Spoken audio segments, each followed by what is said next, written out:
EEPROM no Nano.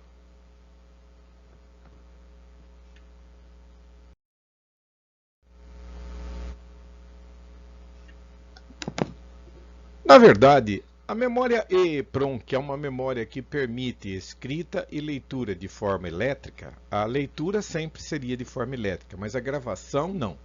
A gravação da família ROM vem desde uma época em que ela era construída, depois ela foi programável, depois ela foi apagável e finalmente apagável eletricamente.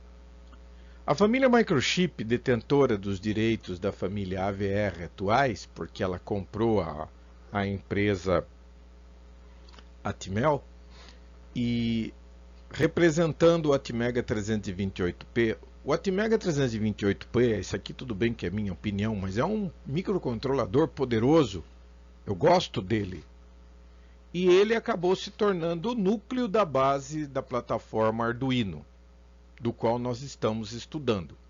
Então, tudo que o Arduino Nano, que o Arduino Micro, que o Arduino Uno tem, é porque está dentro do Atmega 328P, portanto as características basicamente são as mesmas do microcontrolador. Então, se o microcontrolador tem EEPROM, e na verdade, basicamente todos os microcontroladores de mercado têm EEPROM, pela utilidade dela, uma pequena quantidade, mas tem. No nosso caso, o Arduino Nano, tal como o Atmega 328P, tem 1024 endereços de EEPROM interna ao microcontrolador. Isso é distribuído da seguinte forma, vai do endereço 000 a 3FFF, que em decimal é de 0 a 1023. Lembrando que o 0x que está ali é o que precede um número em hexadecimal na linguagem C e alguns compiladores assembler. Armazena um byte em cada endereço. Então vamos especificar, eu tenho 3FF, endereço último de memória, 1023, de 0 a 1023, totalizando 1024 endereços. Eu posso colocar um byte em cada um desses endereços. Lembre que um byte é um valor que vai de 0 a 255 inteiro. Então, um único byte em cada um endereço. Então, eu poderia estimar que nós podemos armazenar até 1024 bytes na memória interna da EEPROM.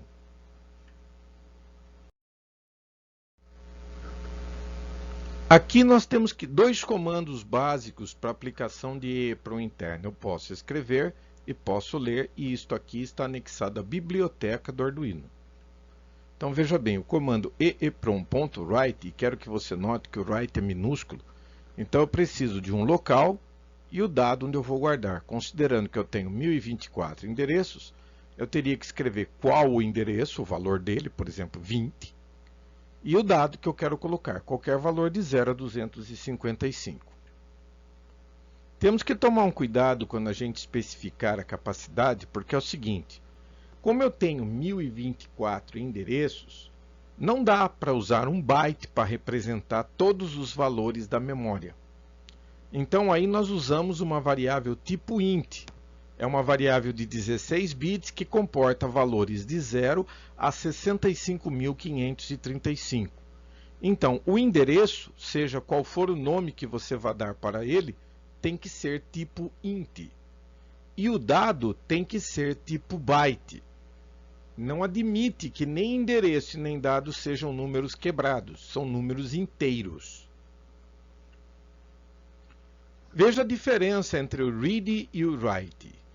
Se você tem o EEPROM write daquele modo, o read é um pouco diferente. Você faz EEPROM read, até parece mais lógico a compreensão, ou seja, leia o conteúdo do endereço tal. E por favor, coloque ele no destino. Então aqui mudam as coisas. Vamos lá. O endereço continua um inteiro de 65.535. Porque para representar o último endereço, 1023 decimal, não dá para fazer isso com um byte. Então o endereço, seja o nome que você der para ele, tem que ser tipo int. E o destino, como se trata do conteúdo de uma posição de EEPROM, é um valor inteiro. Mas eu posso guardá-lo ou em um byte ou em um inteiro, em qualquer variável que seja inteira, porque aí é só um armazenamento. Considerando que o byte é a menor, então não teríamos problemas em relação a isto. Mas lembre-se, o destino pode ser byte, int, float, o que você quiser. Sugere-se que seja um byte, porque eu sei que o que eu guardei lá é um byte. Veja, é preciso tomar muito cuidado quando você pretende guardar dados maiores do que um byte na memória EEPROM. Só uma lembrança, senhores. Por exemplo, uma variável que você queira guardar o dado dela na EEPROM, vamos considerar que fosse um float, o mais simples, o menorzinho dos números quebrados que eu quero guardar na EEPROM. Você sabe que não pode guardar um número quebrado na EEPROM. Não tem problema. Só que você teria que desenvolver uma rotina correta ou adquirir uma biblioteca pronta que te permita gravar um float na memória EEPROM.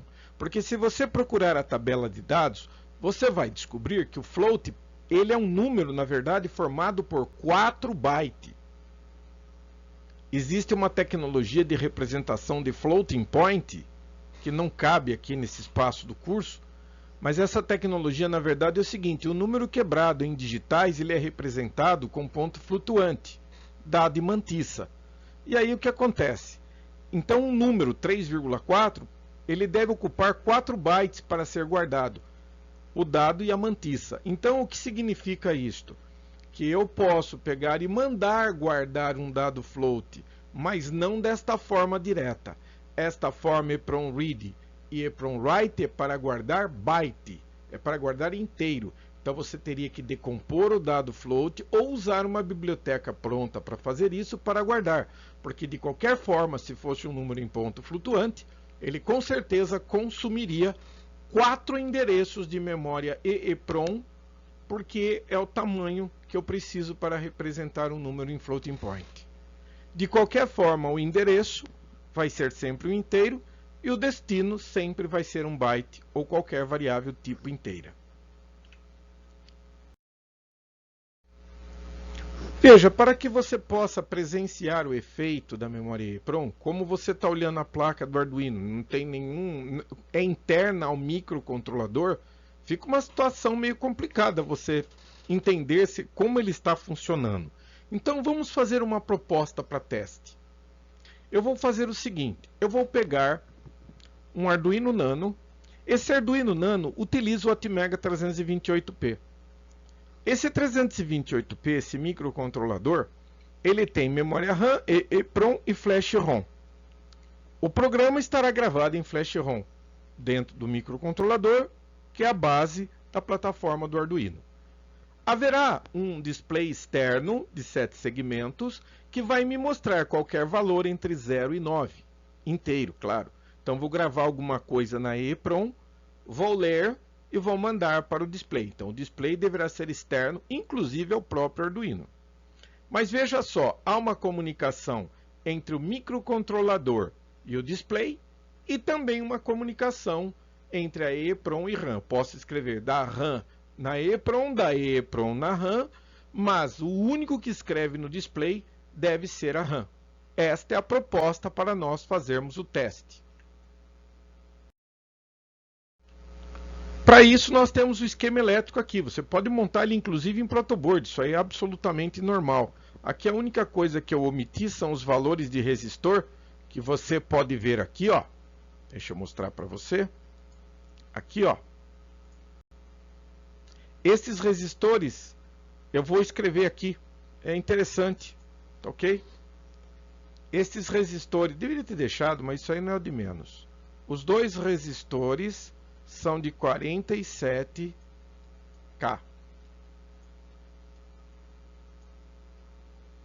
Este e este. Este também. Aqui usei 10K por outro motivo. E aqui nós temos dois capacitores iguais, esses capacitores, inclusive o C7 também. Então vou falar do C7, vou falar do C3 e vou falar do C4. Todos eles serão de 100 nanofarad, não polarizado. Pode ser de cerâmica ou poliéster. De qualquer forma, assim, este display que nós estamos montando aqui, ele deverá ser obrigatoriamente de catodo comum. Não importa a cor.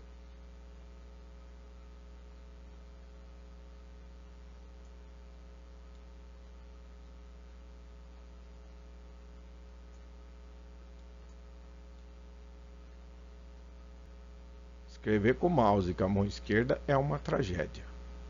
Estou melhorando essa condição, tá bom? Até que está indo bem, né? Minha letra está ficando cada vez melhor, é prática. Então, desgraça. Faz criança escrevendo. Acho que criança escreve melhor. Mas aqui está o nosso dispositivo que nós vamos montar. Então, veja, eu tenho um botão. Deixa eu sinalizar aqui. Eu tenho um botão. Aliás, vou usar uma cor mais recheada. Nós temos aqui, então, um botão grava. E aqui nós temos um botão lê. Só isso. Aqui é o reset. Resetou, começa de novo. Então, essa é a proposta. Naquela ideia, a memória RAM envia dados para o display de 7 segmentos e internamente ocorre trânsito de dados entre a memória RAM interna e a memória externa, e a memória interna RAM. RAM e EEPROM. É isso aqui, ó. Só estou lembrando o nosso diagraminha, né? Tá ali ele. Certo? Ou seja, o display é externo à placa. Muito bom. Vamos ao programa. Ok. Geralmente os iniciantes tendem a fugir um pouco desta proposta de descrever o programa. Eu repito para os meus alunos, não existe coisa melhor do que você escrever bem detalhadamente. E quero que você observe, eu vou até sinalizar aqui, ó. Aqui você tem uma situação muito interessante. Esses 3 dados são fundamentais para você lembrar quando isto foi feito, tá ok? Quem fez e onde é que está. Não menos importante do que isto, você precisa ver que um comentário longo começa com barra asterisco e acaba com asterisco barra. Tudo bem? E aqui o que nós temos em seguida é uma técnica muito legal. Eu quero que você observe que aqui, ó, você tem uma porta digital 12 e aqui está sendo utilizada a porta digital 11. Pô, daqui a pouco no programa tem um 12, tem um 11, tem um 12, tem um 11, eu não sei o que é isto.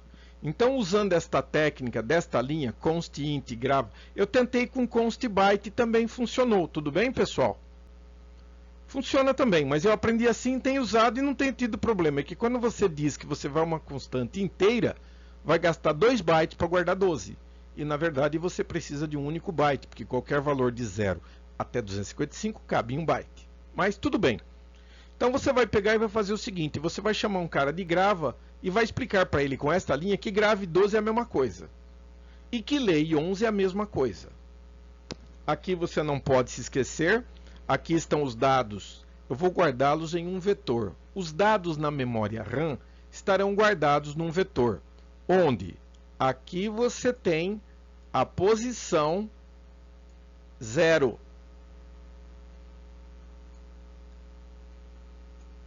E aqui você tem a posição 9. Então, o vetor se chama A.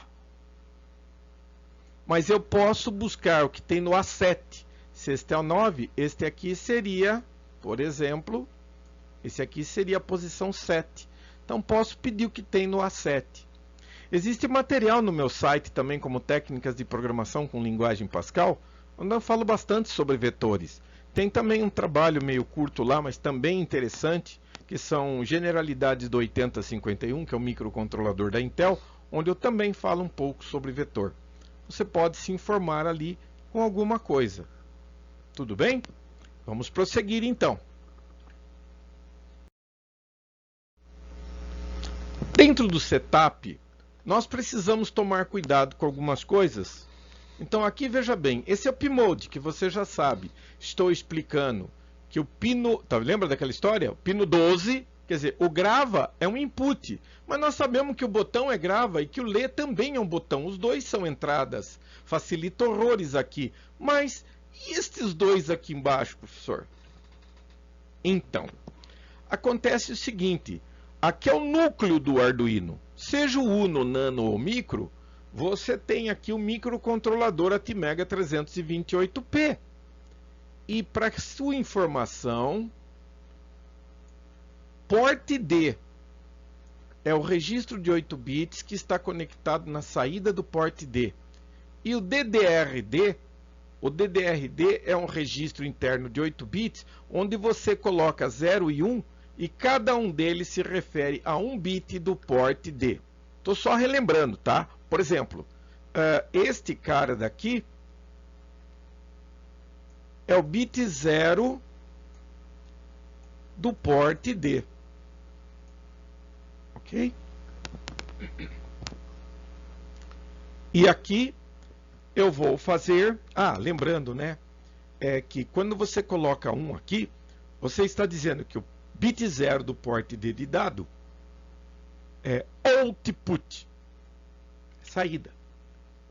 Depois, eu vou encher a memória EEPROM com uma sequência interessante. Vamos ver a lógica. Começo com o endereço 0, vou endereçar até 9, observe aqui, menor que 10, e vou endereçar de 1 em 1. Note que interessante. Então eu vou começar com o endereço 0 e vou guardar. Lembra que isso aqui é o endereço e isso aqui é o dado? Aqui estou colocando endereço. Olha que legal. Estou colocando 0 no 0. Quando ele volta para cá, ele é 1, 1 no 1, 2 no 2, 3 no 3, 4 no 4, até que 9 no 9. E aí eu saio. Eu gravei na EEPROM, inclusive estou marcando aqui para que você não vá se esquecer, uma sequência de 0 a 9, na EEPROM. Aqui estou preenchendo a memória RAM. E eu quero que você note que os números são aleatórios. No 0 eu coloquei 8, na posição 1 eu coloquei 5 e assim por diante. Foi uma bagunça. Mas é de propósito. Quando o programa começar a rodar, são os dados da RAM que serão enviados para o display. Então vou mandar 857026413 8570226 e assim permanentemente. Então você vai estar vendo os números bagunçados sendo apresentados. Você vai ver aqui no programa. Olha lá, ó. Primeiramente tem o void loop. Dentro do void loop eu vou colocar um loop maior. Ele conta de 0 até 9. Então observe que interessante. O que tem dentro do loop principal? 10 vezes serão feitos isso. De k igual a 0 até k igual a 9. Ele vai pegar k igual a 0 e vai mandar o A0 para o porte D. Vai verificar se alguém apertou o botão grava. Vai verificar se alguém apertou o botão lê. Vai dar um tempo. Vai mudar o valor de K para 1. Vai apresentar o A1. Vai testar o botão. Vai testar o botão lê. Vai dar um tempo e assim sucessivamente. Ele só faz isso. Apresenta dado. Testa o botão grava. Testa o botão lê. Se porventura o botão grava for apertado, tá ok? É o caso aqui, ó. Eu carrego uma variável, permita, vou mudar de cor aqui para tentar melhorar. Espera aí.